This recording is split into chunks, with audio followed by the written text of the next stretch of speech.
अब क्या बीजेपी बच्चियों को यह सिखाएगी कि आप ओंडी कैसा ओढ़ेंगे? बिल्कुल भी नहीं है, बिल्कुल भी नहीं है। बच्चे को तो एक ये कर लिया ना, मतलब इसको यूज किया गया ना। देखिए, लाल किले पर तिरंगा लहराता है। ये देश, ये मुल्क एक जमहूरी मुल्क था, है और इंशाअल्लाह अज़ीज हमेशा रहेगा। आपके मसले से ये मसला आगे बढ़ गया है और जो उत्तर प्रदेश अब जीत लेगा, आगे चल के उनकी हुकूमत बन सकती है। होम मिनिस्टर का स्टेटमेंट पढ़िए आप। पहले दिन क्या बोले होम मिनिस्टर साहब? Prima facie it looks like there is no connection between हिजाब कंट्रोवर्सी एंड दिस मर्डर। उनका फर्स्ट स्टेटमेंट था। सेकेंड स्टेटमेंट भी वो दिए, it doesn't look like there is any organisation behind this crime. ये तो home minister के statement है भाई। मैं इतना पूछना चाह रहा हूं, 6 महीने पहले कोर्ट में वो जो कातिल लड़का जिसको अक्यूज काशिफ है, काशिफ की और इसकी जाती दुश्मनी जमाने से चलती हुई आ रही है। जेल गया था, ये जो हर्षा कत्ल हो गया जिसका, वो लड़का जेल गया हुआ था। जेल में इन दोनों की लड़ाई हुई है और इन दोनों की कोर्ट में लड़ाई हुई है। तो जाहिर सी बात है, प्रेमा फेसा इट लुक्स लाइक एक जाति मसले पर, तो जाति मामले में हत्या हुई है, तो 2 कौमों को रखकर जो है एक बड़ा मसला बनाने की कोशिश की जा रही है। यही तो हमको समझने की जरूरत है। जो मरा था वो कोई संत नहीं था, कोई महात्मा नहीं था। आज उसको ये बोला जा रहा है कि ये हमारा कार्यकर्ता था। अगर होम मिनिस्टर साहब, चीफ मिनिस्टर साहब कर्नाटक के इज्जत माब ये कह रहे हैं कि उन्हों नम्म कार्यकर्ता, तो बोलिए कि एक देशद्रोही तुम्हारा कार्यकर्ता कैसे हो सकता है? सब उसके ऊपर देशद्रोह का केस था क्या? बार बार उसको देशद्रोही कह रहे हैं। फेसबुक के ऊपर जो भी लिखा जाता है वो उसका पर्सनल ओपिनियन है। उसके पर्सनल ओपिनियन में उसने कहा कि राष्ट्रीयतेगे वंदे उत्तरा नाथुराम गोडसे इस देश का एसेट, इस देश की पहचान, इस देश की एक स्ट्रेंथ हमें महात्मा गांधी जी से मिलती है। उनको राष्ट्रपिता का लक़ब दिया गया है। जो उनका अपमान करे, जो उनकी तौहीन करे, वो देशद्रोही नहीं तो क्या देश प्रेमी है? क्यों नहीं बोले देशद्रोही आज इसको? कब का पोस्ट था जी? पोस्ट आज भी है, उठाकर देखिए। कब का था पोस्ट? आज भी है। उसके फोटो के नीचे जो आप फेसबुक में कैप्शन रखते हैं, वहां पर वो रखा है। तो इसी के बिना पर हम कह रहे हैं कि वो देशद्रोही था। तो केस कोई नहीं है ना सर उसके ऊपर? देखिए, एक तो उसके ऊपर केसेस थे, 4 असॉल्ट केस और एक 307।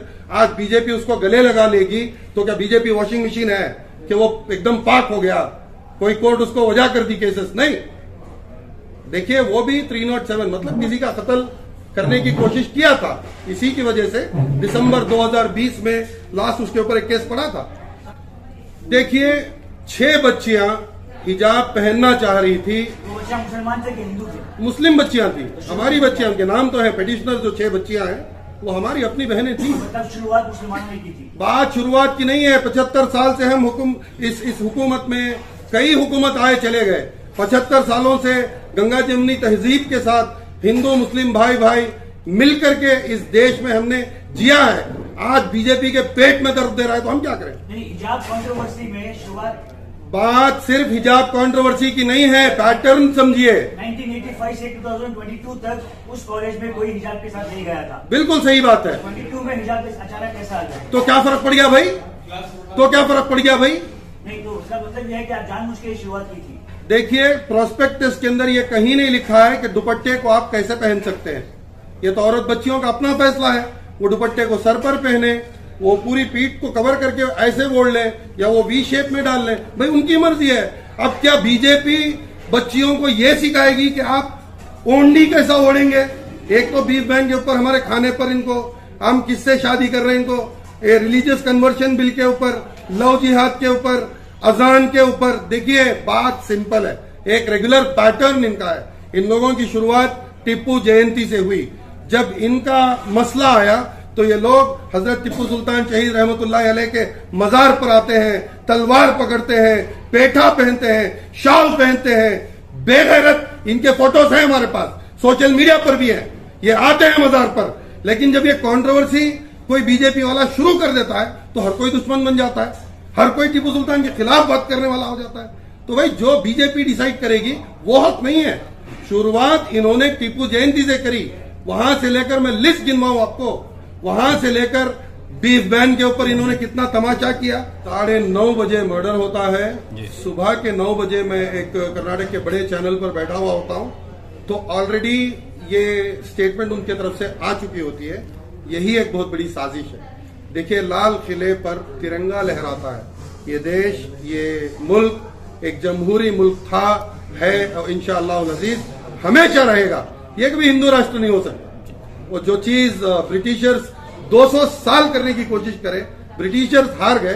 कहीं ना कहीं बीजेपी थोड़ा सा जीत के करीब नजर आ रही है कि हिंदू और मुस्लिम को डिवाइड करने की कोशिश में। तो सर, जैसे कि आपने कहा कि कांग्रेस के लोग जो है रात भर प्रोटेस्ट कर रहे थे, इसके लिए जो है एक मिनिस्टर को जो है इस्तीफा देना था, तो ये इनकी आपसी सियासी लड़ाई में तलबा शहीद हो रहे हैं, स्टूडेंट्स शहीद हो रहे हैं।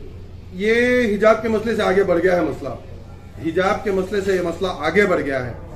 इसको इस तरीके से आप देखा जाए, देखिए कैसे भी करके उत्तर प्रदेश जीतना है, और जो उत्तर प्रदेश अब जीत लेगा आगे चल के उनकी हुकूमत बन सकती है।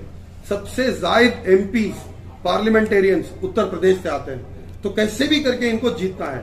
तो इस मुद्दे को उत्तर प्रदेश में उछालने के लिए, देखिए एक मामूली सा मर्डर है, ऐसे ब्रूटल मर्डर बेंगलुरु में हम लोगों ने कई सारे देखे हैं। ये rarest of the rare crime नहीं है, ये एक मर्डर है, वो भी जाती दुश्मनी पर मर्डर है।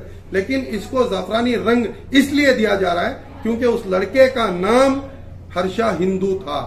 उस लड़के के नाम पर खिलवाड़ हो रहा है, उस लड़के के जो काम थे उस पर खिलवाड़ हो रहा है। इस पर कहीं अपनी सियासी रोटियां सेकने का काम हो रहा है। बस इसको समझकर आप सर, इससे पहले 1 महीना पहले भी जो है समीर शाहपुर एक नौजवान का कत्ल होता है, तब जो है इस तरह का मामला, इस तरह का वबाल नहीं मचाया जाता। एक जब मुसलमान नौजवान का कत्ल किया जाता है, वो भी आरएसएस के कार्यकर्ताओं की जानिब से, तब ये सारे मिनिस्टर्स एमएलए चुप रहे हैं। तब आप इस मामले को किस नजर देख सकते? बिल्कुल, देखिए आज मुसलमानों का पुरसाने हाल कोई नहीं है। हिजाब के मसले में भी हमने देखा कि मुस्लिम एमएलएज भी थोड़ा एक हिसाब से एक मियाना रवी अंदाज में चले गए। चलिए ठीक है, हिकमत होती है, हम लोगों को मानकर चलना पड़ेगा।